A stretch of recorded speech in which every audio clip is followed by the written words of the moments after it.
Welcome to Flourish. I'm Diane Planidin, and you're in the right place if you're ready to create an inspired life. And we do so by working on our own personal development. So we can be strong role models for those we love and mentor. We can be strong for ourselves, and we can be happy, healthy beings in this beautiful planet. Today is the final chapter of week 9 in my Queen's University Psych-100 journey. This is open courseware, so if you're listening to this or watching online, you can download every single one of these chapters for free and read or listen along. So let's get started. Chapter 53, Happiness, the Science of Subjective Well-Being.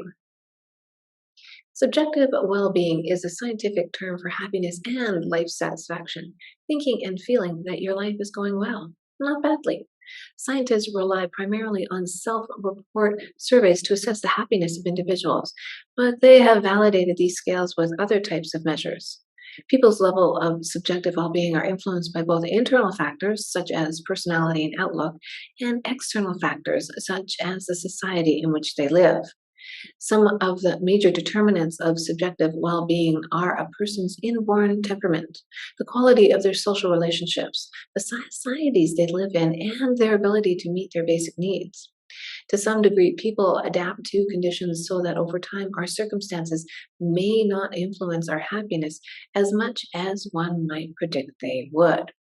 Importantly, researchers have also studied the outcomes of subjective well-being and have found that happy people are more likely to be healthier and live longer, to have better social relationships, and to be more productive at work.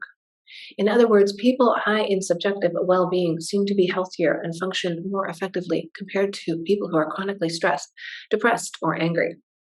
Thus, happiness does not just feel good, but it is good for people and for those around them. The learning objectives in this chapter, to keep in the back of your mind as you read along, is to describe 3 major forms of happiness and a cause of each of them. Be able to list 2 internal causes of subjective well-being and 2 external causes of subjective well-being. Describe the types of societies that experience the most and least happiness and why they do.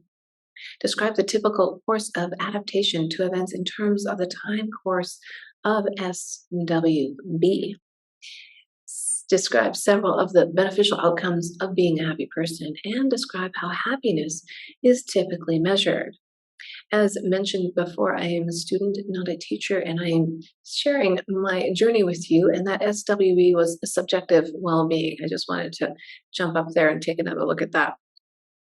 All right, let's get started. Introduction. When people describe what they want most out of life, happiness is almost always on the list, and very frequently it is at the top of the list. When people describe what they want in life for their children, they frequently mention health and wealth. Occasionally they mention fame or success, but they almost always mention happiness. People will claim that whether their kids are wealthy and work in some prestigious occupation or not, I just want my kids to be happy. Happiness appears to be one of the most important goals for people, if not the most important. But what is it and how do people get it? In this module, I describe happiness or subjective well-being as a process. It results from certain internal and external causes, and in turn, it influences the way people behave as well as their psychological states. Thus, subjective well-being is not just a pleasant outcome, but is an important factor in our future successes. Because scientists have developed valid ways of measuring happiness, they have come in the past decades to know much about its causes and consequences. Types of happiness. Philosophers debated the nature of happiness for thousands of years, but scientists have recently discovered that happiness means different things. 3 major types of happiness are high life satisfaction, frequent positive feelings, and infrequent negative feelings. Subjective well-being is the label given by scientists to the various forms of happiness taken together. Although there are additional forms of SWB, the 3 in the table below have been studied extensively. The table also shows that the causes of the different types of happiness can be somewhat different. So the 3 types of happiness. Life satisfaction. For example, I think my life is great. I'm satisfied with my job. Causes a good income, achieving one's goals, high self-esteem.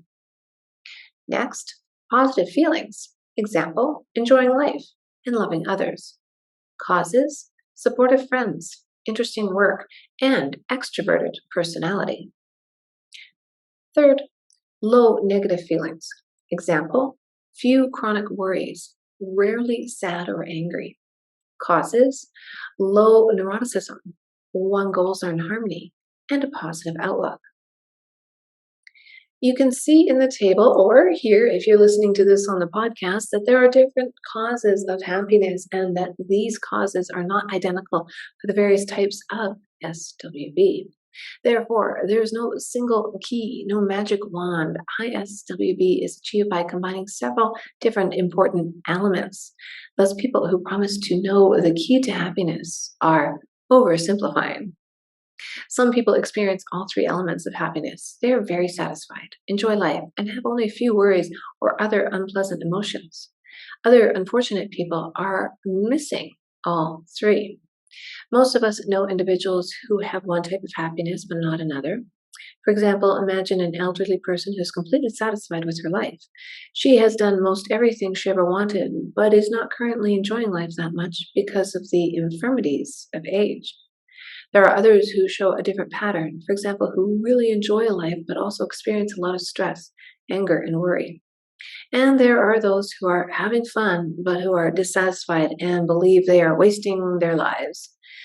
Because there are several components to happiness, each with somewhat different causes, there's no magic single cure-all that creates all forms of SWB. This means that to be happy, individuals must acquire each of the different elements that cause it. Causes of subjective well-being.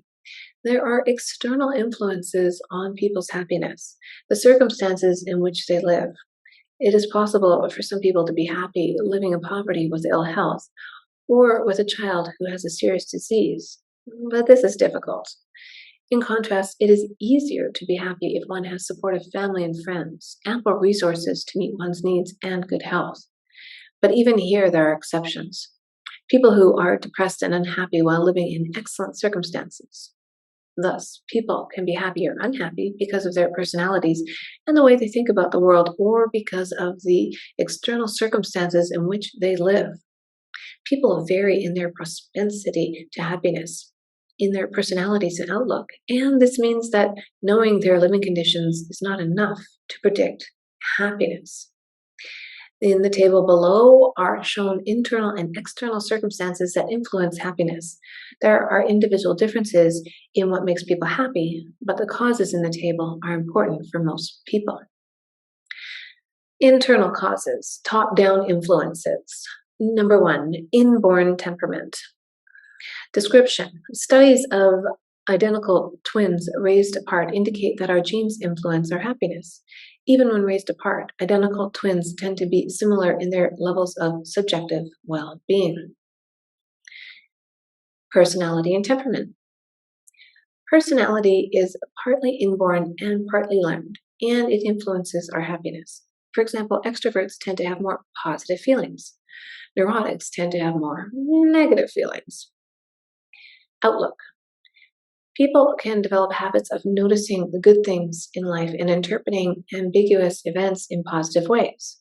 Other people develop negative mental habits, leading to more unhappiness. One's culture also can influence whether we take an optimistic or pessimistic view of life. Resilience. Happy individuals tend to bounce back more quickly after losses and negative events. Next are the external causes, or bottom-up influences. Sufficient material resources.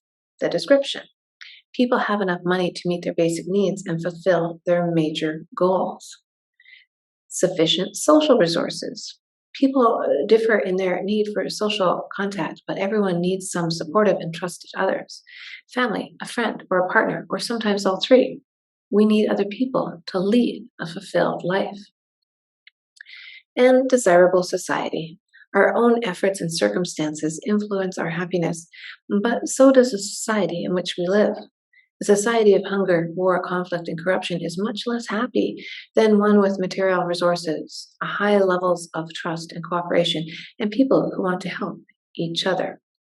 So that was a table of internal and external causes of subjective well-being. Society influences on happiness. When people consider their own happiness, they tend to think of their relationships, successes, and failures, and other personal factors. But a very important influence on how happy people are is the society in which they live. It is easy to forget how important societies and neighborhoods are to people's happiness or unhappiness. They have a map here that presents the satisfaction around the world, and for the most part, it's first world countries that are the happiest, with a degradation as it goes on in the socioeconomic standing in the world. And they also have some gray areas that they could not collect happiness data. They were too dangerous or inaccessible. So there you have it. Take a look if you can on YouTube, because it's really quite interesting. Can you guess what might make some societies happier than others? Much of North America and Europe have relatively high life satisfaction, and much of Africa is low in life satisfaction. For life satisfaction, living in an economically developed nation is helpful because when people must struggle to obtain food, shelter, and other basic necessities, they tend to be dissatisfied with their lives. However, other factors such as trusting and being able to count on others are also crucial to the happiness within nations. Indeed, for enjoying life, our relationships with others seem more important than living in a wealthy society. One factor that predicts unhappiness is conflict.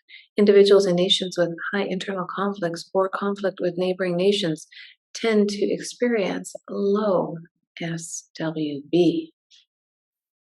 Subjective well-being. Money and happiness. Will money make you happy? A certain level of income is needed to meet our needs, and very poor people are frequently dissatisfied with life. However, having more and more money has diminishing returns. Higher and higher incomes make less and less difference to happiness. Wealthy nations tend to have a higher average life satisfaction than poor nations, but the United States has not experienced a rise in life satisfaction over the past decades, even as income has doubled. The goal is to find a level of income that you can live with and earn. Don't let your aspirations continue to rise so that you always feel poor, no matter how much money you have. Research shows that materialistic people often tend to be less happy, and putting your emphasis on relationships in other areas of life besides just money is a wise strategy. Money can help life satisfaction, but when too many other valuable things are sacrificed to earn a lot of money, such as relationships or taking a less enjoyable job, the pursuit of money can harm happiness. There are stories of wealthy people who are unhappy and of janitors who are very happy. For instance, a number of extremely wealthy people in South Korea have committed suicide recently, apparently brought down by the stress and other negative feelings. On the other hand, there is a hospital janitor who loved her life because she felt that her work in keeping the hospital clean was so important for the patients and nurses.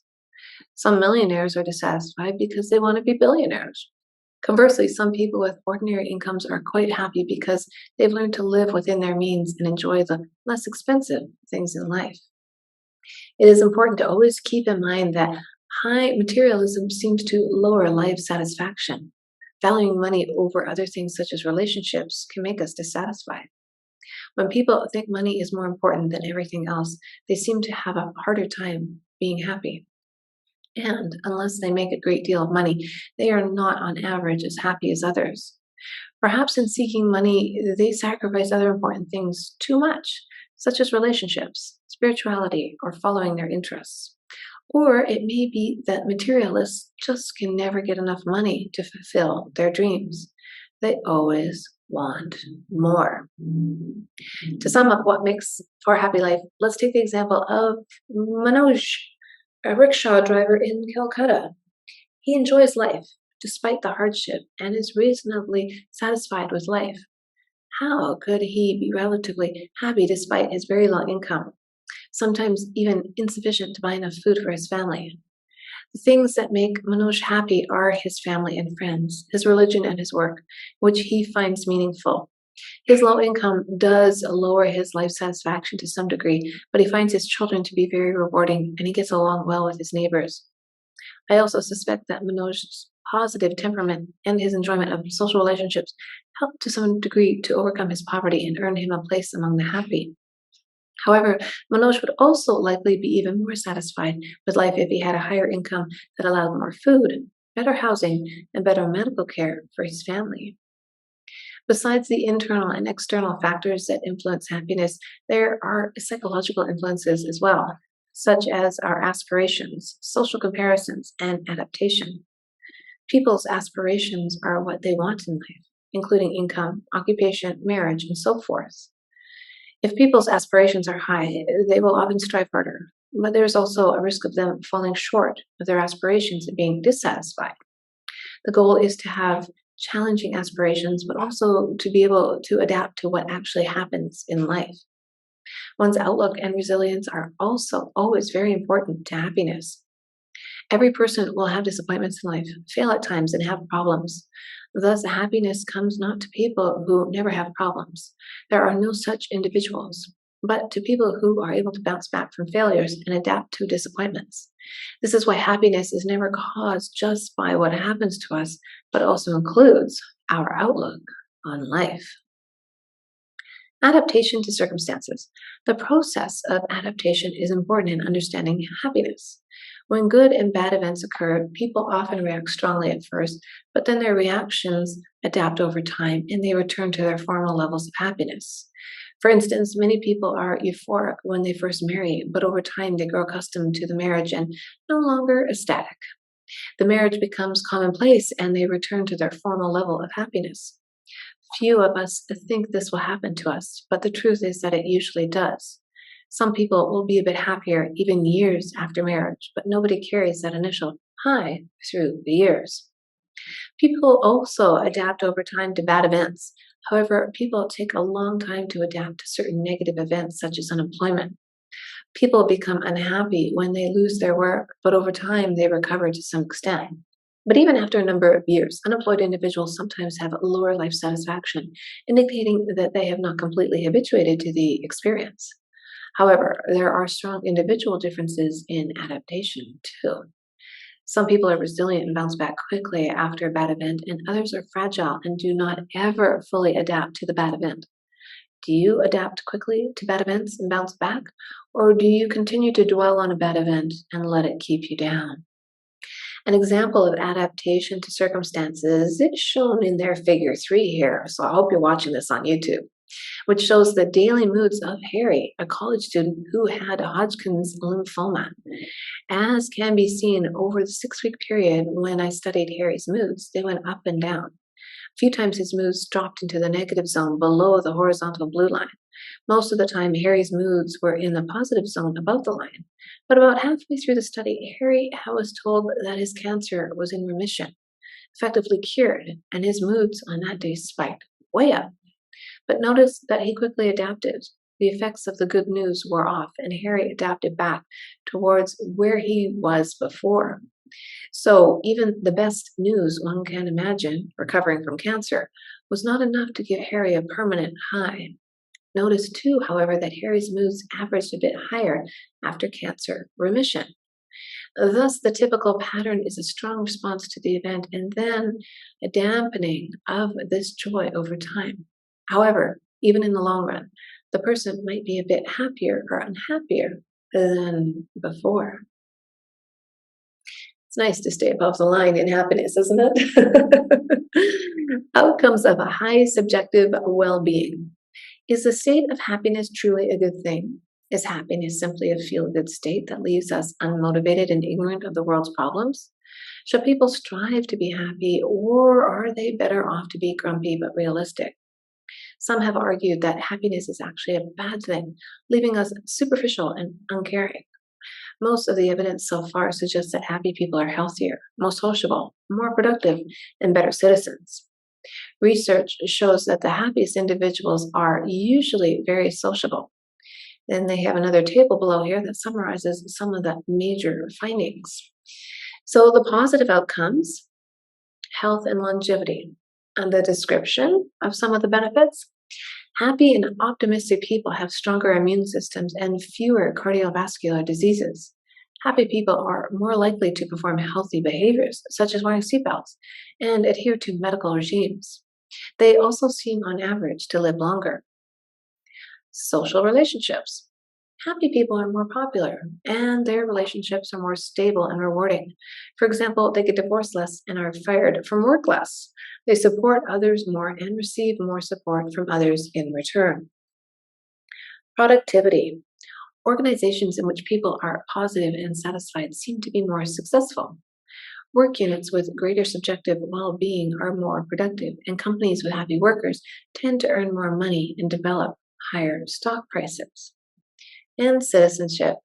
Happy people are more likely to donate their time and money to charitable causes and to help others at work. Although it is beneficial generally to be happy, this does not mean that people should be constantly euphoric. In fact, it is appropriate and helpful sometimes to be sad or to worry. At times, a bit of worry mixed with positive feelings make people more creative. Most successful people in the workplace seem to be those who are mostly positive, but sometimes a bit negative. Thus, people need not be a superstar in happiness to be a superstar in life. What is not helpful is to be chronically unhappy. The important question is whether people are satisfied with how happy they are.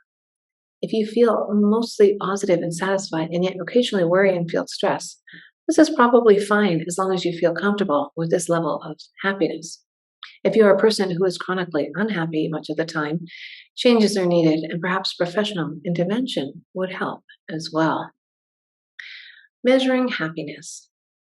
SWB researchers have relied primarily on self-report scales to assess happiness, how people rate their own happiness levels on self-report surveys. People respond to a number of scales to indicate their levels of satisfaction, positive feelings, and lack of negative feelings. So they have a link here that I'll include in the show notes that you can see where you stand on these scales, or by filling out the flourishing scale below, like that.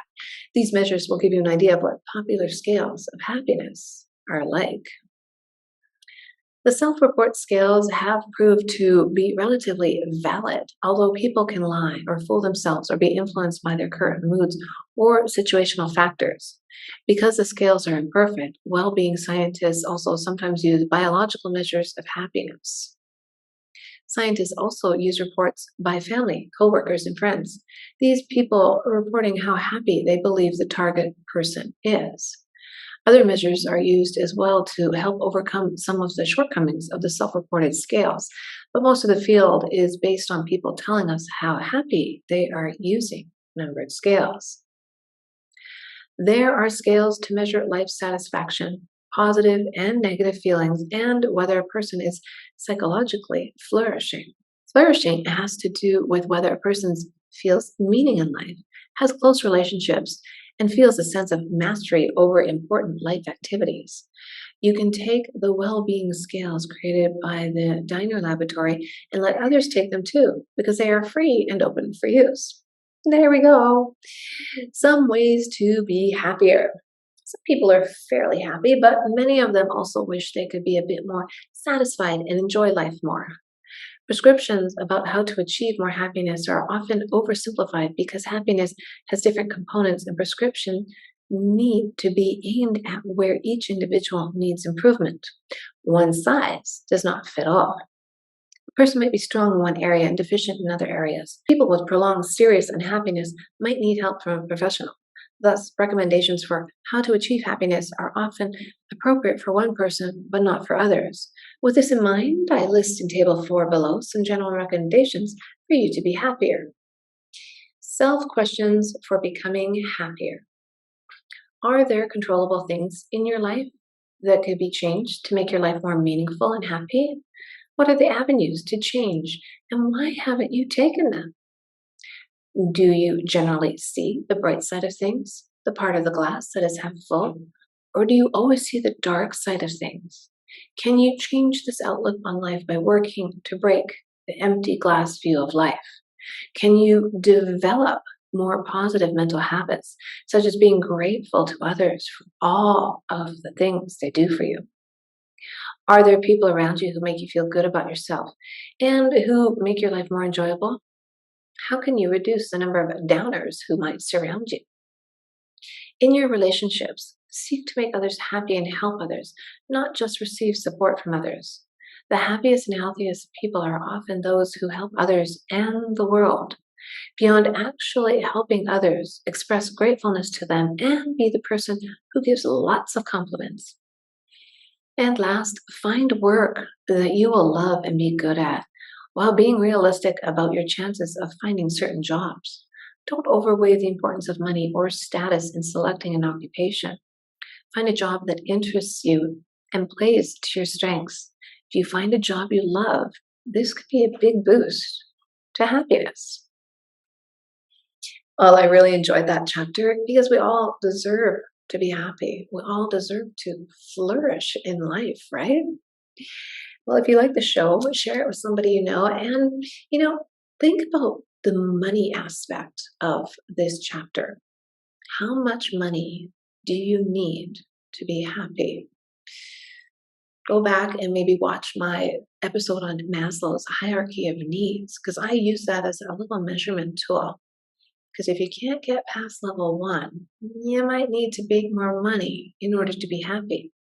But once you've reached that satiated level, well, then you live in flow and you will live a more inspired life.